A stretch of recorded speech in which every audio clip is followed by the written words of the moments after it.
Northland's Regional Council is asking the government to urgently pump millions into the fight against the invasive seaweed callirpa, which they call the cancer of the sea. The council says $100 million is needed to fight the pest nationwide and warns our fish stocks and shellfish beds are being put at risk.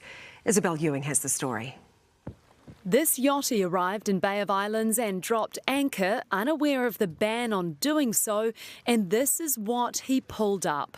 An enormous clump of the invasive seaweed callirpa, scooped from where it carpets the seafloor. It's actually a national emergency that's going on here, and people don't recognise it because they can't see it. The local hapu, who are in charge of keeping boaties out, were there in 10 minutes to help. Everyone that saw it just couldn't believe how thick and how quickly it had grown in this area. There's a fight on in the north to get rid of it, and one of the locals mucking in is marine engineer Andrew Johnson, whose world-leading callirpa removal rig features these drums sourced with Kiwi ingenuity. Well, they started life as something out of a gold mine and started life as something out of a wastewater treatment facility in Invercargill, and frantically we went around the country and pulled all this equipment together.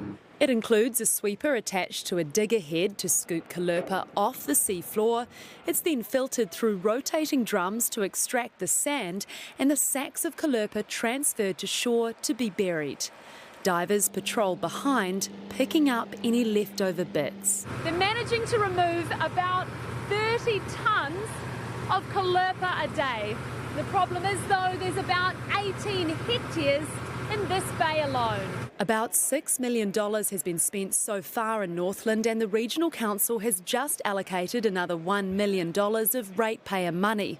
But another $7 million is needed to remove the seaweed from Omakiwi Cove. We've heard that there's only a budget of $5 million for the whole New Zealand response, and that's a real concern for us. We need to move from Omakiwi Bay down to the barrier, because that's where the main cancer is, we call it, cancer of the sea, and while it's there, it's spreading everywhere. If this work doesn't continue, they say it'll eventually cover the entire east coast. We really think it's a $100 million operation. I'm quite concerned about callirpa and the threat that it represents to New Zealand in particular.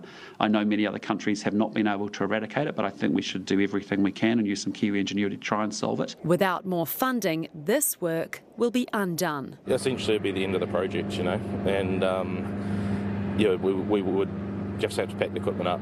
A scary thought when the difference between where they've worked and where they haven't is so stark. Isabel Ewing, Newshub.